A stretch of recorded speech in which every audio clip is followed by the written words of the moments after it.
अब PMAY scheme के तहत उन लोगों को भी घर बना के दिए जाएंगे जिन लोगों के पास ज़मीन नहीं है। आप देख रहे हैं इंडियन ट्रिब्यून न्यूज़ 24/7। मैं हूं आपके साथ उमर अल्ताफानी। PMAY यानी प्रधानमंत्री आवास योजना एक ऐसी स्कीम है जिसे लॉन्च करने से गरीब लोगों को काफ़ी ज़्यादा राहत मिल गई थी, क्योंकि आप लोग भी जानते हैं और मैं भी बेहतर जानता हूं कि आजकल के दौर में घर बनाना कोई छोटा काम नहीं माना जाता। अगर आपको 2 कमरे या 3 कमरे का भी छोटा सा मकान बनाना हो तो उसमें काफ़ी ज़्यादा खर्चा लग जाता है और गरीब तबके के लोग उस खर्चे को नहीं उठा पाते हैं, जिसकी वजह से काफ़ी लोगों का सपना ही रह गया था कि वो भी अपने घर में रहे, पक्के मकान में रहे।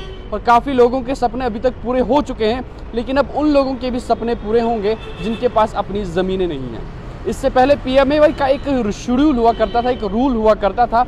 उस रूल के तहत जिस गरीब इंसान के पास अपनी ज़मीन हुआ करती थी, मलकियत हुआ करती थी, उसी को गवर्नमेंट उस ज़मीन पे मकान बनाने के लिए पैसे दे दिया करती थी, उसके लिए मकान बनाए दिया करती थी।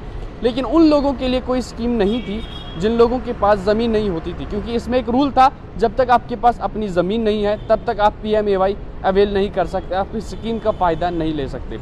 लेकिन अभी लेफ्टिनेंट गवर्नर मनोज सिन्हा ने कहा है कि हम इस कानून को बदलने जा रहे हैं, हम एक नया कानून लाने जा रहे हैं। हाल ही में एंटी एनक्रोचमेंट ड्राइव से कब्जे में ली गई ज़मीनों को शायद इसमें इस्तेमाल लाया जा सकता है। हमने इससे पहले भी देखा था कि LG मनोज सिन्हा ने जब एनक्रोचमेंट ड्राइव को हॉल्ट पर रखा गया था तो उस वक्त उन्होंने कहा था कि इस ज़मीन को इस्तेमाल किया जाएगा, आम पब्लिक की फलाह बहबूदी के लिए गरीब लोगों के इस्तेमाल में लाया जाएगा, जैसे कि हॉस्पिटल्स, पार्किंग्स, स्कूल्स या आदि प्लेग्राउंड्स। ऐसी चीज़ें बनाई जाएंगी जो आम लोग अवेल कर सके, आम लोगों की खदमत में आ सके। लेकिन इस बार उन्होंने कहा है कि जिन गरीब लोगों को, जिनके पास ज़मीन नहीं है, जिनके लिए हम ये घर बनाने या रूल बनाने की बात कर रहे हैं, अब हो सकता है कि इसमें से अब उन्हें भी हम ज़मीनें प्रोवाइड करना शुरू कर दे, जो हमने हाल ही में एनक्रोचर से ज़मीनें वापस ली हैं। और हम ये भी जानते हैं कि आगे की एनक्रोचमेंट ड्राइव चलेगी और फिर से ज़मीनों पे जिन लोगों का अवैध कब्जा है उसे वापस लिया जाएगा। और ये एक अच्छा इनिशियल स्टेप लिया है LG गवर्नर है, और वो कहते हैं कि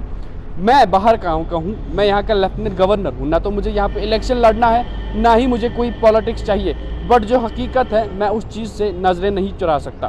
क्योंकि कुछ लोग ऐसे हैं जो इस PMAY आवास योजना के काफ़ी ज़्यादा मुस्तहिक थे, जो वाकई में डिज़र्व करते थे इस PMAY आवास योजना से अवेल होना, लेकिन उन लोगों के पास अपनी ज़मीनें नहीं हैं। तो अब फैसला लिया है कि अब इस नियम को अमल में लाया जाए, जिस प्रकार से बाकी यूनियन टेरिटरीज़ में गरीब लोगों को ज़मीनें दी जाती हैं गवर्नमेंट की जानिब से, अब उस कानून को हम जम्मू कश्मीर में भी लागू करेंगे। यानी कि अब ऐसे कई सारे लोग जम्मू कश्मीर में होने वाले हैं जिनके पास अभी तक अपनी ज़मीन नहीं थी, अब उन्हें भी ज़मीनें दी जाएंगी। लेकिन इसमें एक छोटा सा सवाल ये भी रहेगा, क्या ये ज़मीनें उन लोगों को भी दी जाएंगी जो non residents of Jammu and Kashmir हैं? क्योंकि हम जानते हैं कि काफ़ी ज़्यादा लोग बाहरी स्टेट से यहाँ आकर रहते हैं, चाहे हम रोहिंग्या मुस्लिम्स की बात करें या बाहर से मजदूर या काम कचरा करने के लिए यहाँ पर लोग आते हैं, काम काज करने के लिए लोग आते हैं, जो काफ़ी टाइम से यहीं पे सेटल हो चुके हैं, किराए के घरों में रह रहे हैं, 8-8 साल, 10-10 साल, 20-20 साल से रह रहे हैं। अब यहाँ पर सवाल ये उठता है कि क्या अब उन लोगों को भी सरकार फ्री में ज़मीनें देगी ताकि वो यहाँ पर मकान बना सकें,